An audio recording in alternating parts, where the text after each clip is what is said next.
SL Beginner YouTube channel thlir tu te chi bai le ve kule tuna hian pu PC lal du thlanga SP Saitual komna kan nei le dona video conferencing mangin kanin kom le dona ni atira tanga top thlenga min thlir sak le turin kan som cheu ani pu PC lal du thlanga ama sain chi bai le tuna hian khoi hun angin se na chung ko member ang za nge ni khoi min sil them chi bai le tuna hian aizola luang wal veng thang chang ur kona khuan keimani in le lo a kan kho sa ve a chung ko member hi panga ke le kan upui panau te fa mi pa pa ni le me chia pakhat nen member panga kan kho sa ve ni in hriat angin ke hi hei Saitual lama post kan awang hian ka oma kan upui le ka faten aizola kan in le lo chu an lo lu lum ani alo ome zirna chungchang in zotila kolkula hian sikul hi engthleng nge ikala ile ka zirlai na thiam thei poli niam tin engtiana sai nge le khai zira kolkuli chuasan nuwa BA le MA hi hoi muna tenge izir hoi min sil le theiam ne zirna chungchang na hianin kan khua kolkula hian primary school atanga polsom hakazova helai hian kan sei rik zeu du ero chu pol ruk kha kumtir lam kakala pol ruk hi ka u PC chu thuma boral to a ani kha rul chom high school a tho awang han abula om turamin du wangin pol ruk kum top lampang ero hi chu rul chom middle school la ka exam ani tin thiam thei ti rai taka hi chu ni pathian zara pathian khong ana zara ke mani class a kha chuanin athiam thei pol anga han lang ve shin ni in pakhat na te po kan ni ve fowa kan ni reng lem lowa tu chu ka din mun ani a tin lekha zirdan phung hi sikul ban tlai lama hian homework ti nan ka hmang thina chuan zan lama hian le zing lama hianin text le note zirnan te ka hmang thina atlang pui thuin zan lama hian darkar thum tanga darkar li te zinga darkar ni tanga darkar thum te ka zir tlang puya exam lai ero hi chuanin he a hian anasa deuh thin bok ani tin kan khua kolkul high school atanga matric ka pass hian sangkha zakua somko pali khan PU champhai government champhai college a PU first year ka zoma somko panga kum khan wandoi tha tak mai ni thina ka soi ru choma ka u kha PC chu thoma boral to a wandoi na to wangin ama ompui pa in Saitual college a second year PU kha ka zoma tangson ka exam le ani ti chuan sangkha zakua somkua paruka BA ka zoma BA hi BA economics honors ka nia Shangbana college a ka zo le a sangkha zakua somkua pakua a BA ka zova ti chuan MA economics kha Mizoram University kati hun lai kha chuanin Nehu Mizoram campus ti kha ani a ta khan kan zoma ka zoma kan zirlai second semester kan zo khan Mizoram University aron pianga kata khanin Mizoram University kan ni chhun zom ta a Mizoram University a chuan a bes ma saber kan lo ni chhota a ti chuan sang ni le pakhat kum khan MA economics chu luang takin pathian zara ka zowa first class a te ka pass ve nge ani alo ome postgraduate ni duwa sarkar mai zong malem Mizoram police a hian eng tikumangai lu khoi min sil le them ne soyang khan MA economics kha postgraduate kha sang hi pakhat ta ka zowa result kha zun thavel bora kan neya khati hun lai khanin na kan ma mo to em maya chung ten min chom rei to a amaro chu na han dil mai tur te kha awanga ti chuan in ho na te zongin higher and technical education director lampang te han dorin sang ni pakhat kum top December thla khan Champhai College sa hianin economics subject a guest lecturer turin kahanin loa ka chove a tin van thla tak mai hemi thla vek thla khat ko ka thoma December thla sang ni pakhat kum vek hian Government Republic Higher Secondary School a khuan economics zirtir tu in dailona wang khan contract basis khan ka mu vele lau mai boka ti chuan Champhai Trangson ka chuk thale a aizola lekha inzira mani in to hrim pa in ti in Government Republic Higher Secondary School a chuanin economics zirtir tu na chu kan thok ve a ti chuan sang ni pakhat aliama sang ni pahni chho ve da tang khan competitive exam om chho ta ani MCS te MFNAS te MPS te ka om chho a khamita khan in post sai ve in college ka kal lai te MA ka zir lai te po a kalau dream be thin lu kalau chak ve na MPS bi ka tan hianin in sorbingin thei patopin ka in post sai ve a ti chuan sang ni le pathum kum top lam a khanin exam kan nei ta a ti chuan van thla tak mai in pathian khongai na zara katling ve ta hlau maya khati hun lai khanin tun laya combine exam nen hin ang lo de useta physical exam te kha a oma khang te po khan sata ka imbo sai ngai chi kha ani ve a ti chuan thlung takin pathian zara ka ting ka ti chove ka tling ve ta hlawa ti chuan sang hi pali April ninga khan he Mizoram Police Service ka zom ve ta ani alo mume Mizoram Police ilu nuwa unsang sanga yong kual to nin kan lo sia khoi huna te ngai om to a tin SP ni ma hian eng designation te ngai lo nei to khongai min sil theyam nge soitak ang khan April ninga sang ni palia Mizoram Police Service Junior Grade kha ka zoma khata kan han zom khan kan training ngal mai lawa thati kha chu Mizoram chhunga kan la oma ti chuan June ni som pa nga sang ni pali kum khan training turin North Eastern Police Academy Meghalaya khuan kan zu zom thata a ti chuan thlasom pakhat kan zu training a akum le May ni som ni pariat May ni som ni pres sang ni panga khan tluang takin kan training kanon zowa kan training na po kan tluang viawa te po wa nei thla tak main physical training PT a khanin ti thaber ni in medal kadong ve nge ani ti chuan kan training kanon chuaka June thla atanga December thla sang ni panga kha kan probation period ala zo lo wang khan probation period mangin mun sanga police station ate battalion ate ko ta te CID ate le mun sanga te khan nazir le practical training nei khan kan han kalkuala ti chuan regular posting kan han nei tak a hi chu sang ni paruk atang khan ani a junior grade MPS kani DSP kani lai khanin post pathum ka chelve mana ama sabera chuan SDPO subdivisional police officer Champhai a sangni paruk khan ka chhowa hemi nu hian sangni pakua kum top lama Saiha district a DSP headquarter in kaum vele a tin hemi nu lok hian Third IR battalion na assistant commandant na thokin kakal le a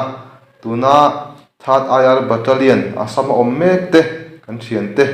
omna khuan a omma saber a battalion omtira zu omte kha kan ni ve ani tin asama ka om hi sani sathum vel ka om hianin promotion ka hmu a tichuan additional SP a promotion ni in additional SP a hianin post pali ka chel mana chung te chu 4th IR battalion a khon deputy commandant in mamita ka oma chumi nu chuan police training school Thenjola son vice principal na thokin ka om le a chumi nu le a chuan 3rd battalion MAP mualpui a khuan deputy commandant na khat chel le a chumi nu a chuan Aizawl district a khuan additional SP na ka thok le a tatang chuanin SP a promotion muin tuna hian lai Saitual a hianin kom chhota ani alo mome Saitual district alo pian khan Mizoram sarkarin superintendent of police ni turin Saitual ada chea SP ini don ti in hriat sakbera iril ro min hriat them tin minol puina kan hriat thiam thei turin SP hi Mizoram police ranka enganga sange ania inna san pual hi engtenge khongai min hriat le them nia kan hriat angin sang hi sompakua kum sang hi sompakua khan Saitual district an function chho ve don ta a khalaya khanin kan sarkar le kan department ho tu ten elaya Saitual district SP masaber ni tur khan min han ruat ve a khami kan hriat kha chuan ka huput khop maya a chan chu bultan tur kan ni a hupurom maya ti tur kha a ko maya huput chung khan ka kala amaro chu ka ru le lama chuanin kan sarkar le kan department ho tu te na district ama sabera han thu tura mala tura min han ruat ve a min han ring der ve ro kha chu kalom ma pathian khoina zara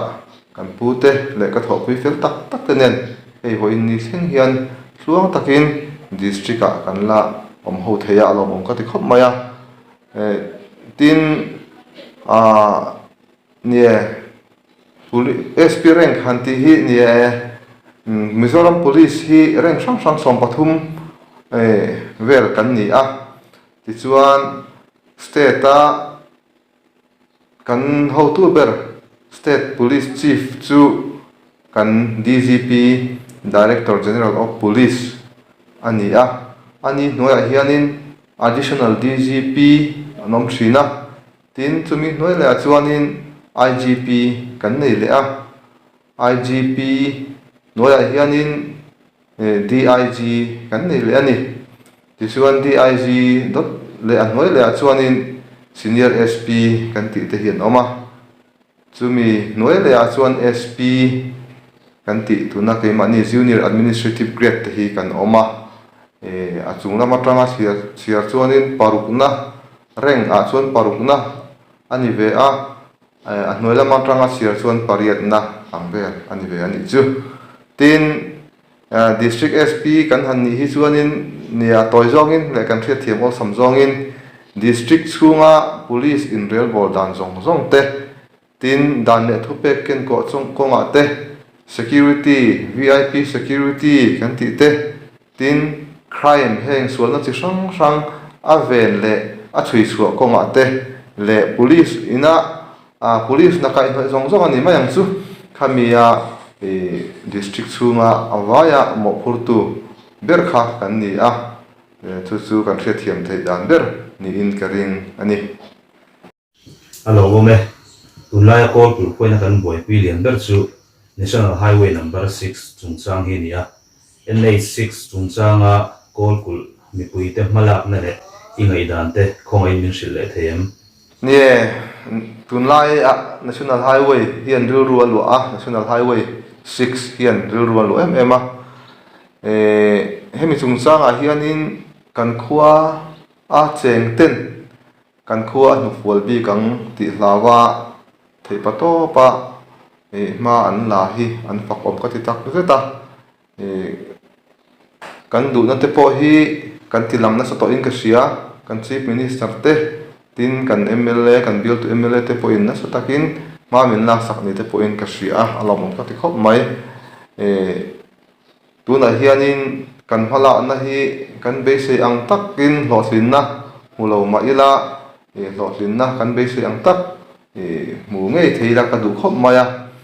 chu ti rual ro chuanin kan mala na kan khota na ma kan la na ko ma hian mi mal emo pol emo khua te nen khodang te nen mo a in hu thiam lo na nei hi a lo mem em maya hetiang ko ma hianin hetiang om thei tur la ka hian kan in ven thiam a poimo khop maya tin a le lama chuanin kan khua ina thei pato pa thang thar local leisure tur ta na ma khongai taka ma an la na hianin khodang chan vo emo mi mal tu te mo chan vo wa so hek tur pakhat ma om lowa chu wangin mi dang tan le khodang tan po mu mo tu kan omin ka shelo ama ro chu thei pato pin ma la zelila kan be sei ang ra tha kan du tu sam a chuak kher lo ani po in a pom dan te po kan thiam a tul khopin ka sia alo mo me kol kul khua hi in sang do na lo ni ve ta a khozo district a phei chuanin district capital ti lo kholian ber ani me ka khualen ve to ngai tuin sarkar office poimo the ala tlem em maya kol kul khuina kan mo em heng SDO civil BDO office le police outpost le office dang te hi district thar hnuai hian kan nei ve mai thengem tin heng kan du na te kan be se na te hi Mizoram sarkara eng anga ma han lak pui chi nge ni khongai min shil le them ni kan khua kol kul hi khozol district a chuan khozol ti lo a chon kholian kan ni a kan len mai pi lama hianin kan che vela khua ini ai khote an om ve neu boka heng te awang hianin sarkar in rel bol na le ma son na atan heng SDO emo BDO office kan ti te hi apoi mo le in ka sia tin police outpost te kan ti thina outpost mai po du to lo police station ngei te po hi omsela a tul khopin ka sia hemi ko hianin kan ho tu te ala na me kal zel a po hi thei pato pin troi om tlang ila tha in ka sia chu wangin kholung rual tak kan khuwa mi buiten lung rual takin kan ho tu te kan throi tu te na ma an la na te pui bo min tang tlang zel la tha in ka sia tin heng office om to sa te tin kan zirna school te hi kan dam doi in te sarkar hun ma om to sa te po hi he aya changtlung zok po a thuam that chho hi apoi mo em maya chumi tan chuanin kan khotlang throi tu te kan khomi pui ten thei pato pin tran na sang lela a thain ka sia alo me kol kul khua zir lai te hian MCSMO MPS ni thei turin theina an nei ni sia em tin competitive exam be tura in buat saidan tha isiate khongai min sil them le kan khua kol kul kan zir lai duam tak tak te hianin heng state service kan ti MCS te MPS te ni mo MFNS te MIS kan ti le a si sang sang te tin hemi piala ma po all India service kan ti te state service ate po hianin lut he turin theina hi an nei lutuk maya amaro chu keimania chung keimania theina te hi hai chuak to son keimani pokha kan poimo ti hi a toy zong in kan soi du ani tin competitive exam tura zir bedan tha kan ti la ya hi chuanin ni atam ang chu thei pato pa zir apoi mo a chu la ya kara kan soi du chu point pani khat le kan soi du chu pakhat na chuanin competitive exam kan be don chuan du tak tak na thin lung nen du tak tak na riu ru nen kan be angai thil kan du tak tak lo hi chu kan be tha pe vak lawa kan du tak tak ani chuan that chiat a thiang lo hrim hrim ani chu wangin du tak tak na thin lung nen thei pato pin be ila tin a ron le chuanin mani in rin to na le question na kan nei angai khop mai mi fa te an thiam tunaya mi an thiam to em ani chulai kara chuanin mani in sit mai hi ol khop maya zirlai then khat ma kho thì mà khó em tắc tắc nia kan thiet te po kan zo a tiang konga kan fui ve chang ni khota hianin ka thana don tam tak thina chu mi an thiam to em ani tia tle ma zuam lo o de hi ka thina apoi ka ti khop maya mi an thiam po le ini po ka in tuai siam ve mai turani a thiam lo el ai chun a thiam ate nge kha kan el turani chu wangin the pato pin mani in rin to na ne na question taka kan be kha apoi mo ka ti a tin to le chuanin tumru na du tak tak na thin lung kan tiang nen hanin tumru na ne na the pato pa kan be angai chu wangin competitive exam te hi ti mai mai ani lawa so yang khan competitive ani miaw awangin pass mark om lawa a thiam le thiam in irna ani wangin mi fa te luka thiama mi fa te chunga le he tur hianin the patopin beila chu tiang te the tur chuan kan khozir lai te hianin an mani a theina an nei em ani ti hi in ria se la thain ka sia alo mo me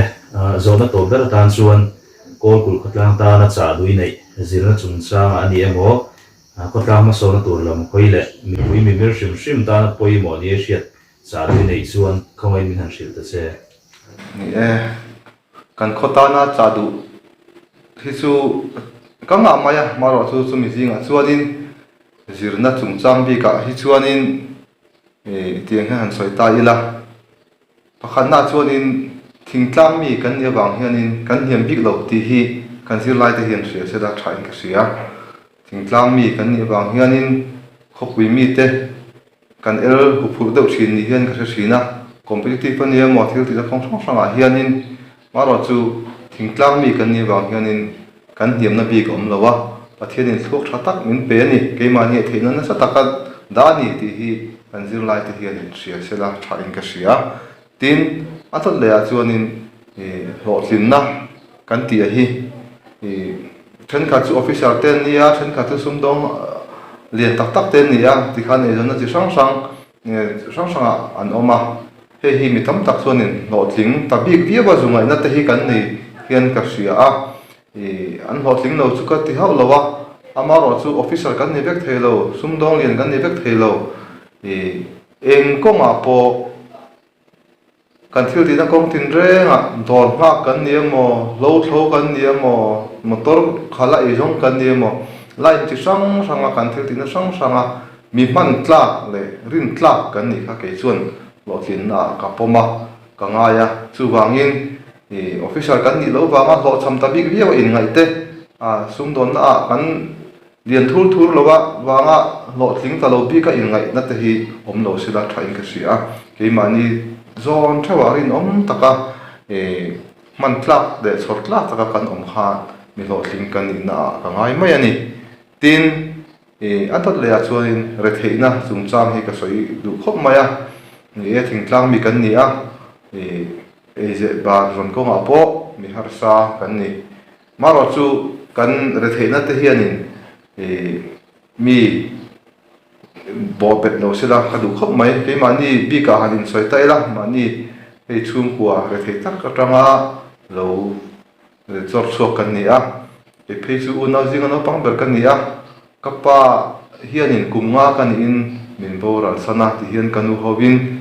kan oma tuna po kanu hian kum somriat paru mi ni in min na dam pui ve a har sa takin kan nun na tan kan survive le tur hian kan pe ani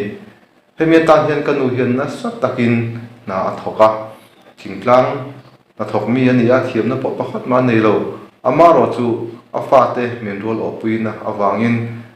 kan afate na le ha kan zirna tur ani phot chuan thei pato pin abeya ha takin rim takin athokani chumi athorim na chu pathianin a hria pathiana rin thlat na te pathiana in nga thlat na te kha pathiana serenga athorim na te mala soma ti hian fa te po mi ni ang pui pui chu ka than ni rem lo amaro chu ma nia ke ding ve thein min han ser so thia mai a he ga te po hianin kanu hi ka chuak em a kan ho thin na te voin nia helaya ka thut the na san po hi kanu wa ngani ti hi ka chiang em ani hemi konga hianin nu le pa tam tak te po in ke nge po in zir tul ka nga em a chu bai kan fa te zir na ko ma te kan fa ten e zon na ko man dap na ko ma te po nu le pa ten kan back up that a poi mo ka ti kho mai chu mi ko ma chuanin kan mo phut na theu te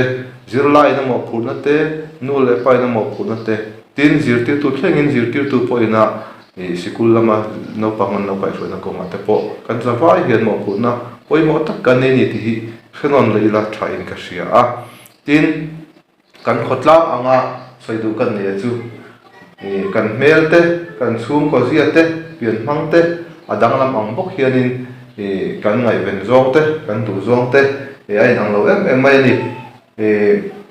kan khota na thatu ra hianin inlung rual thiamina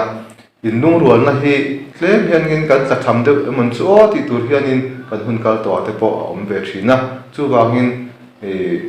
kan khowa mi pui te hianin kan khota na ke kan pen na ko ma hianin lung rual taka ke pen hi sir thar leila thain ka sia tin kan kho chuak ai zola te ai zol lo te hun chang sanga mi fel tak tak an om to a rin tlak tak tak te tin en thuron po lak tak tak an om lo mani he ten po hianin tran ho dan te po hi thiamila kan thiam te han tho khomila kan khotan hianin kan ngai to na te han seng tlagina the pa to pin lungrual takin ke penila thuron la ka ngai po in tu ba in na se lawin lungrual takin kan khuwa a om to lem lo kan kho chuak tam tak po hianin a zong ani zo kang chu kan khota kan khuwa ma so nei kan du te chu wangin tual chungal om te le kol kul pon om te hi lungrual taka tho ho le ke kan pen rol thiam hi apoi mo in ka sia chu tiang tur chuanin te patopin tan na turin kan khomi puite kan cha tu pokan e hun chep takara kom na hun thatak min pe a ichunga kan lo me ke po ka lo me